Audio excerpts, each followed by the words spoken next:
Assalamualaikum warahmatullahi wabarakatuh.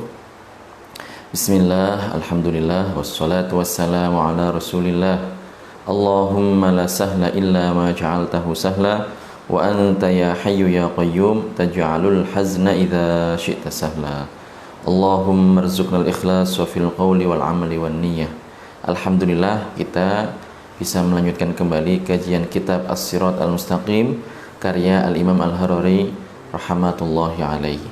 Kita sampai kepada perkataan beliau, walaysa mihwarul i'tiqadi 'alal wahmi. Seperti biasa, sebelum saya baca dan saya jelaskan, mari kita hadirkan niat dalam hati kita bahwa kita mencari ridho Allah subhanahu wa ta'ala dengan mendengarkan kajian ilmu agama. Qala al-musannif rahimahullah, walaysa mihwarul i'tiqadi 'alal wahmi bal ala ma yaqtadihi al-aqlu as-sahih salim alladhi huwa shahidun lisyara' wa dhalika anna al-mahdud muhtajun ila man haddahu bidzalika al-haddi fala yakunu ilaha. Fakama sahha wujudullahi ta'ala bila makan wajihatin qabla khalqil amakin wal jihad, fakadzalika yasih wujuduhu ba'da khalqil amakin bila makanin wajihah, wa hadza la yakunu nafyan li wujudihi ta'ala kama za'amatil musyabbihah wal wahabiyah wa humud du'atu ila tajsimi fi hadzal 'asr. Penjelasannya atau pengertiannya, walaysa mihwarul i'tiqad, dan masalah terkait keyakinan atau tentang keyakinan, asas yang digunakan laisa mihwarul i'tiqadi 'alal wahmi, itu bukan berdasarkan waham. Waham itu adalah menyamakan sesuatu yang tidak terlihat dengan sesuatu yang biasa terlihat. Bal 'ala ma yaqtadihi al-aqlus sahihus salim. Namun asas yang digunakan dalam masalah keyakinan adalah berdasarkan apa yang ditunjukkan oleh akal yang sehat dan akal yang benar. Alladhi huwa syahidun lisyara', yang merupakan bukti kebenaran perkara-perkara yang disebutkan dalam syariat.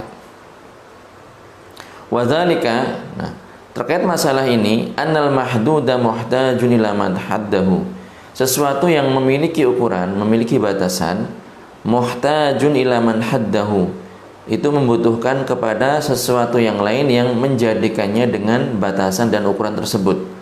Bidzalikal haddi, jadi dengan batasan dan ukuran tersebut. Fala yakunu ilahan, maka yang mempunyai ukuran tersebut, yang membutuhkan kepada ukuran tersebut atau yang membutuhkan kepada zat lain yang menjadikannya dengan batasan dan ukuran tersebut, dia bukanlah Tuhan, karena yang membutuhkan adalah lemah dan yang lemah bukanlah Tuhan. Fakama sahha wujudullahi ta'ala bila makan wajihatin qabla khalqil amakin wal jihad. Jadi sebagaimana sah diterima oleh akal bahwa Allah ada tanpa tempat, tanpa arah sebelum tercipta tempat dan arah, fakadzalika yasihhu wujuduhu ba'da khalqil amakini bila makan wajihah. Begitu juga diterima oleh akal sah adanya Allah Subhanahu wa taala setelah diciptakan tempat, tanpa Allah butuh kepada tempat dan tanpa Allah butuh kepada arah. Wa hadza la yakunu nafyan li wujudihi ta'ala, dan yang demikian ini bukanlah merupakan penegasian akan adanya Allah Subhanahu wa taala. Bukan berarti kita meniadakan Allah Subhanahu wa taala. Kama za'amatil musyabbihah, seperti hal ini diklaim oleh kelompok musyabbihah, orang-orang yang berkeyakinan bahwasanya Allah menyerupai dengan makhluknya. Mereka mengatakan tentang kita atau kepada kita bahwasanya ahlu sunnah ketika menyebutkan Allah ada tempat, Allah ketika ahlu sunnah mengatakan Allah ada tanpa tempat, kata mereka itu sama halnya mengatakan bahwasanya Allah tidak ada. Karena keyakinan mereka itu sesuatu yang ada itu pasti butuh kepada tempat, dan kalian wahai ahlu sunnah, kata mereka kepada kita, mengatakan Allah ada tanpa tempat, itu berarti sama halnya kalian mengatakan Allah tidak ada.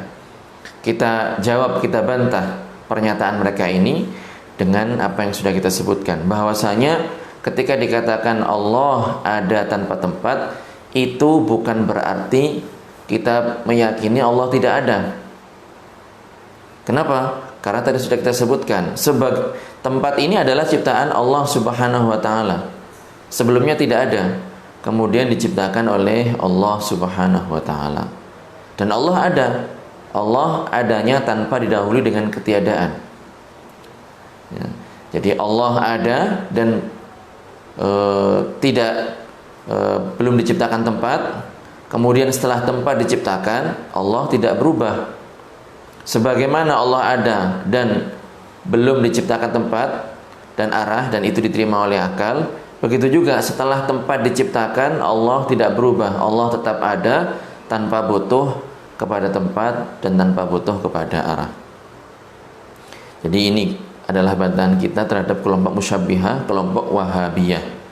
Wa humud du'atu ila tajsimi fi hadzal 'asr. Dan orang-orang wahabiyah ini, ya, selain mereka punya jargon sedikit-sedikit bid'ah dan syirik, mereka ini secara akidah keyakinannya adalah keyakinan tajsim. Meyakini bahwasanya Allah adalah jisim, meyakini bahwasanya Allah menyerupai makhluknya, butuh kepada tempat. Mereka meyakini bahwasanya Allah bersemayam di atas arsy, dan sangat masif sekali dalam menyebarkan akidah mereka yang sesat dan bertentangan dengan ajaran Rasulullah SAW. Wa humud du'atu ila tajsimi fi hadzal 'asr. Jadi mereka adalah kelompok yang mengajak kepada keyakinan tajsim di masa sekarang ini.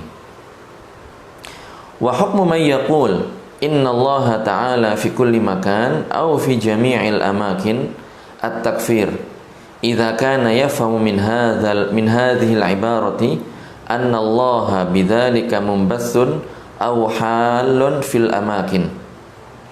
Amma idza kana yafhamu min hadhil ibarati annahu ta'ala musaytirun ala kulli syai' wa 'alimun bi kulli syai' fala yakfur. Wa hadha qasdu katsirin mimman yalhaju bihatainil kalimatain. Wa yajibu an-nahyu 'anhuma 'ala kulli hal li'annahuma laysata sadirataini 'anis salaf bal 'anil mu'tazilati thumma ista'malahuma jahalatul awam. Fenomena yang muncul adalah orang-orang awam yang banyak sekali mengatakan Allah ada di seluruh tempat, Allah ada di mana-mana. Ini bagaimana? Secara hukum, secara syariat orang yang mengatakan seperti ini. Nah, di sini pembahasan ini yang dikatakan atau disebutkan oleh guru kita Asy-Syaikh Abdullah Al-Harari. Wa hukmu may yaqul, hukum orang yang mengatakan innallaha ta'ala fi kulli makan, sesungguhnya Allah Ta'ala berada di seluruh tempat, au fi jamil amakin, jadi di semua tempat, di mana-mana, di segala tempat. Hukumnya adalah at-takfir. Orang ini dihukumi kafir, keluar dari agama Islam.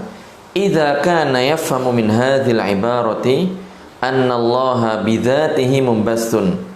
Kalau dia memahami dari ungkapan ini bahwasanya Allah dengan zatnya, jadi zat Allah itu berada di mana-mana, menyebar di mana-mana. Mumbaththun aw halun fi jamil amakin, jadi menyebar atau berada di seluruh tempat. Jadi kalau keyakinan dia bahwa Allah menyebar dan berada di seluruh tempat dengan zatnya, maka orang ini dihukumi keluar dari agama Islam karena dia meyakini sesuatu yang tidak layak bagi Allah Subhanahu wa taala.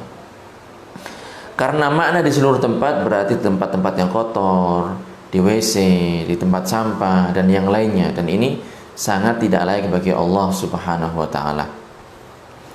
Amma idza kana yafhamu min hadhil ibarati annahu ta'ala musaytirun ala kulli syai' wa 'alimun bi kulli syai' fala yakfur. Adapun apabila dia memahami bahwasanya dari ungkapan ini bahwasanya Allah Subhanahu wa taala musaytirun ala kulli syai' adalah zat yang menguasai segala sesuatu, mengetahui segala sesuatu, 'alimun bi kulli syai' fala yakfur, maka orang ini tidak kafir, tidak dihukumi keluar dari agama Islam. Wa hadza qasdu katsirin mimman yalhaju bihatanil kalimatain. Dan kebanyakan orang ini yang mereka pahami, ini yang mereka kehendaki dari apa yang mereka sebutkan. Jadi mereka mengatakan ungkapan itu, tetapi pahamnya adalah pemahaman yang barusan kita sebutkan. Mereka meyakini, memahami dengan keyakinan yang benar bahwasanya Allah Subhanahu wa taala menguasai segala sesuatu dan mengetahui segala sesuatu. Hanya saja ungkapan yang mereka katakan ini tidak memberikan makna yang mereka kehendaki. Jadi perlu diperhatikan. Kebanyakan orang memahami yang demikian ini, dan pemahaman ini benar bahwasanya Allah memang menguasai segala sesuatu dan mengetahui segala sesuatu. Namun ungkapan yang mereka gunakan sama sekali tidak memberikan makna yang mereka kehendaki. Wa yajibun nahyu anhu ma'ala kulli hal. Oleh karenanya beliau mengatakan wajib hukumnya apabila kita mendapati orang menggunakan kata ini, menggunakan atau mengatakan ungkapan ini, wajib untuk kita cegah tanpa melihat apakah dia memahami makna yang benar atau memahami makna yang salah. Jadi kalimat ini maknanya salah, tetapi boleh jadi orang pemahamannya benar, tetapi seperti yang sudah kita sebutkan, makna yang benar ini tidak diwakili oleh ungkapan yang mereka katakan. Oleh karenanya harus dicegah, wajib untuk dicegah supaya tidak mengatakan ungkapan seperti ini. Li'annahuma laysata shadirataini 'anis salaf. Jadi ungkapan ini, dua ungkapan yang sudah kita sebutkan, Allahu fi kulli amakin au fi jami'il amakin, ini bukanlah ungkapan yang muncul atau yang dikatakan atau yang diajarkan oleh orang-orang salaf, para ulama kita di masa salaf. Sekali lagi saya sebutkan di sini karena sudah saya sebutkan pada sesi berikutnya bahwa yang dimaksud dengan salaf adalah umat Islam, para ulama kita yang hidup di 3 abad pertama Hijriah. Jadi 3 abad pertama Hijriah, jadi 300 abad pertama Hijriah, berdasarkan hadis Rasulullah sallallahu alaihi wasallam, khairul quruni qarni tsumma alladzina yalunahum tsumma alladzina yalunahum. Jadi sebaik-baik generasi adalah yang hidup di masa saya, kata Rasulullah, kemudian generasi setelahnya, kemudian generasi setelahnya. Nah, setiap generasi itu seperti yang disebutkan oleh para ulama, diantaranya adalah pengarang kitab Tabiin Kadzibil Muftari. Beliau mengatakan, jadi generasi di sini adalah kurun masa 100 tahun. Nah, jadi itu adalah yang dimaksud dengan salaf. Mereka adalah orang-orang yang hidup di masa itu adalah generasi terbaik. Dan itu yang dimaksudkan ketika disebutkan oleh para ulama mengenai salaf. Nah, oleh karenanya setelah kita tahu apa pengertian dan definisi dari salaf, maka kita jangan lagi melabelkan kata ini untuk yang bukan, untuk selain mereka, orang-orang yang hidup di 3 generasi abad 3 pertama Hijriah. Nah, orang Wahabiyah ini menggunakan atau memakai kata ini untuk mereka, dan ini tidak benar karena mereka bukan golongan salaf, bukan dari segi masa, dan dari segi akidah mereka juga jauh berbeda, bertentangan dengan akidah yang diyakini oleh ulama pada masa salaf. Jadi sekali lagi ungkapan ini, dua ungkapan ini, Allahu fi kulli amakin atau Allah fi jami'il amakin, ini bukanlah ungkapan yang diajarkan oleh orang-orang salaf. Bala anil mu'tazilati, tetapi ungkapan ini adalah ungkapan yang muncul dari kelompok Mu'tazilah. Tsummastama'alahuma jahalatul awam, kemudian menjadi viral, kemudian digunakan oleh orang-orang bodoh dari kalangan orang awam. Nah, hanya saja sebagian dari mereka ini memahami makna yang benar, tetapi sudah kita sebutkan bahwasanya kalimat ini atau ungkapan ini tidak memberikan makna benar yang mereka kehendaki. Oleh karenanya harus dicegah supaya mereka ini tidak meyakini makna yang salah. Kemudian bagaimana ketika kita ditanya, mengapa kita mengangkat kedua tangan kita ke atas langit? Apabila keyakinan yang benar adalah Allah Subhanahu wa taala ada tanpa tempat, mengapa kita pada saat berdoa, pada saat kita meminta dikabulkan hajat kita kepada Allah Subhanahu wa taala, kita mengangkat kedua tangan kita ke atas langit? Nah, jawabannya disebutkan oleh guru kita Asy-Syaikh Abdullah Al-Harari pada paragraf berikut. Wa narfa'ul aydiya fid du'a lis-sama' li'annaha mahbatur rahamat wal barakat wa laysa li'anna Allah mawjudun bidzatihi fis sama'. Kama annana nastaqbilul ka'bata syarifah fis salati li'anna Allah ta'ala amarna bidzalik wa laysa li'anna laha mizatan wa khususiyatan bisuknallahi fiha. Jadi kita mengangkat kedua tangan kita, wa narfa'ul aidi fis sama, wa narfa'ul aidi fid du'a lis sama. Jadi kita mengangkat tangan-tangan kita pada saat kita berdoa ke arah langit. Kenapa demikian? Yang pertama adalah li'annaha mahbitur rahmat wal barakat. Karena langit itu adalah tempat turunnya rahmat-rahmat dan keberkahan. Jadi langit itu adalah tempat turunnya rahmat dan keberkahan. Hujan turun dari langit. Malaikat mereka tinggal di langit dan terkadang turun ke bumi untuk menyebarkan rahmat kepada umat manusia sesuai dengan perintah Allah Subhanahu wa taala. Dan masih banyak yang lainnya. Walaysa li'anna Allaha mawjudun bidzati fis sama. Jadi kita mengangkat kedua tangan kita pada saat kita berdoa bukan dikarenakan Allah ada di atas langit. Bukan dikarenakan Allah zatnya ini tinggal di langit. Kama annana nastaqbilul Ka'bah asy-syarifah fi shalah. Jadi sebagaimana pada saat kita salat kita menghadap ke Ka'bah yang mulia. Apakah dikarenakan Allah tinggal di sana? Bukan. Bukan dikarenakan Allah tinggal di sana. Bukan dikarenakan Allah zatnya ada di sana. Karena keyakinan yang benar Allah ada tanpa tempat. Nah, mengapa demikian? Jawabannya adalah li'anna Allah ta'ala amarona bidzalik. Kita ketika sholat menghadap ke Ka'bah yang mulia itu dikarenakan Allah Subhanahu wa taala memerintahkan kita untuk mengerjakan demikian.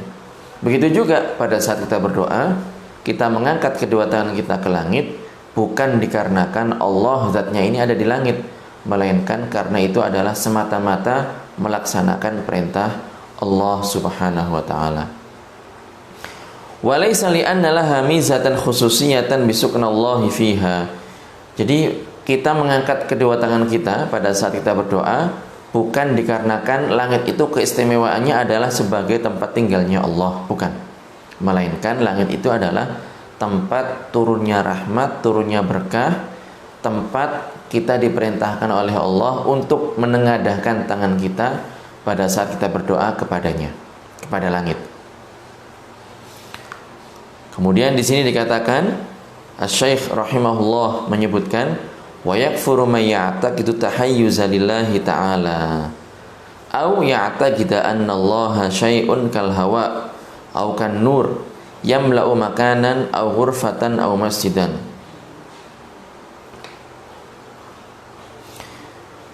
Wa yuraddu 'alal mu'taqidina anna Allah mutahayyizun fi jihatil 'ulwi wa yaquluna lidzalika turfa'ul aidi 'inda ad-du'a bima thabata 'anir Rasul sallallahu alaihi wasallam annahu istasqa ay talabal matar wa ja'ala batna kaffayhi al-ardi wa dhahirahuma ila as-sama' wa bi annahu nahal musalli ay yarfa'a ra'sahu ila as-sama' walau kana Allah mutahayyizan fi jihatil 'ulwi kama tadhunnul musyabbihah ma nahana an rafi absarina fi sholati ila as-sama' wa bi annahu sallallahu alaihi wasallam kana yarfa'u isba'ahu al-musabbihah 'inda qawli illa Allah fi at-tahiyyat wa yahniha qalilan falau kana al-amru kama taqul musyabbihah maka yahniha bal yarfa'uha ila as-sama' wa kullu hadza thabitun haditsan 'indal muhadditsin famadza taf'alul musyabbihah wal wahabiyyah. Jadi di sini akan kita sebutkan beberapa bantahan kepada orang-orang yang meyakini bahwasanya Allah Subhanahu wa taala bertempat di atas, di langit atau di arsy. Pertama disebutkan hukum orang yang meyakini keyakinan sesat ini. Di sini guru kita beliau mengatakan wa yakfuru may ya'taqidu tahayyuza lillahi ta'ala. Jadi orang yang meyakini bahwasanya Allah berada di tempat, membutuhkan kepada tempat adalah kafir, keluar dari agama Islam. Karena sejatinya dia tidak menyembah kepada Allah, meyakini sesuatu yang tidak layak bagi Allah Subhanahu wa taala. Au ya'taqidu anna Allah syai'un kal hawa au kan nur, atau meyakini bahwasanya Allah Subhanahu wa taala adalah sesuatu seperti udara, seperti angin, seperti cahaya, maka orang ini juga dihukumi keluar dari agama Islam. Yamla'u makanan, jadi meyakini bahwasanya Allah memenuhi tempat, au ghurfatan, memenuhi sebuah ruangan, au masjidan, atau masjid. Jadi orang yang punya keyakinan seperti ini, maka dia sejatinya tidak sah keimanannya, karena apa yang dia yakini ini bertentangan dengan kandungan dua kalimat syahadat. Wa yuraddu 'alal mu'taqidin anna Allah mutahayyizun fi jihatil 'ulwi, dan dibantah kepada orang yang meyakini bahwasanya Allah berada di arah atas. Wa yaqulun, dan mereka mengatakan lidzalika turfa'ul aidi 'inda du'a, mereka mengatakan oleh karenanya, ya karena Allah ini ada di atas, di tempat atas, oleh karenanya tangan itu kita angkat ketika kita berdoa. Nah, kita bantah kepada mereka ini dengan hadis Rasulullah sallallahu alaihi wasallam yang banyak di sini disebutkan. Bima sabata 'anir Rasul sallallahu alaihi wasallam annahu istasqa. Kita bantah keyakinan sesat mereka ini dengan kita mengatakan bahwasanya telah tetap dari Rasulullah sallallahu alaihi wasallam annahu istasqa, bahwasanya beliau ini melakukan yang namanya salat istisqa, meminta hujan kepada Allah Subhanahu wa taala. Ay talabal matar, jadi meminta hujan kepada Allah. Wa ja'ala batna kaffaihi ilal ard, jadi beliau ini menjadikan telapak tangan bagian dalam ini ke arah bawah, ke bumi. Wa dhahirahuma ilas sama, kemudian bagian luarnya ini, bagian atasnya ini ke atas langit, ke arah langit. Wa bi annahu sallallahu alaihi wasallam nahal musalliya ayarfa'a ra'sahu ilas sama. Kemudian kita katakan, jadi tidak benar apa yang kalian yakini bahwasanya Allah ada di atas langit, ada di atas arsy.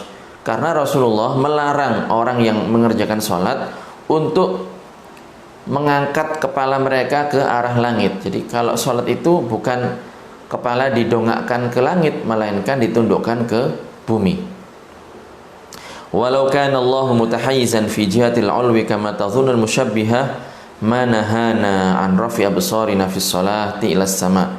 Jadi seandainya benar apa yang mereka katakan, apa yang mereka yakini bahwa Allah butuh kepada tempat, berada di arah atas seperti yang mereka sangkakan, maka tentunya Rasulullah tidak akan melarang kita dari mengangkat kedua mata kita atau mengarahkan kedua mata kita pada saat sholat ke arah langit. Nah, ini beberapa bantahan. Kemudian kita bantah juga dengan hadis yang lain, wa bi annahu sallallahu alaihi wasallam kana yarfa'u isba'ahu al-musabbihata 'inda qauli illallah fi tahiyyat. Bahwasanya Rasulullah itu pada saat sholat beliau mengangkat jari telunjuk beliau ketika sampai kepada perkataan illallah asyhadu alla ilaha illallah. Nah, beliau ini mengangkat jari telunjuk beliau fit tahiyat pada saat duduk tahiyat. Wa yahniha qalilan, dan beliau membengkokkan sedikit. Wa kullu hadza tsabitun haditsan 'indal muhadditsin. Jadi apa yang kita sebutkan ini adalah benar-benar merupakan hadis yang sudah tetap, yang sudah disebutkan oleh para ulama pakar hadis. Fama tafal musyabbihatu wal wahabiyah. Jadi kalau sudah seperti ini, mereka mau bilang apa? Artinya adalah mereka tidak mempunyai bukti yang menunjukkan kebenaran apa yang mereka yakini. Jadi ini adalah kajian kita pada siang hari ini. Mudah-mudahan bermanfaat. Mudah-mudahan hati kita ditetapkan oleh Allah Subhanahu wa taala untuk meyakini keyakinan yang benar, yaitu Allah ada tanpa tempat, karena Allah yang menciptakan tempat, karena Allah tidak butuh kepada ciptaannya, karena Allah ada sebelum diciptakan tempat, dan setelah tempat tercipta Allah tidak berubah, tetap ada tanpa tempat. Hadanallahu wa iyyakum ajma'in. Barakallahu fikum. Allahul muwaffiq ila aqwamit thoriq. Wassalamualaikum warahmatullahi taala wabarakatuh.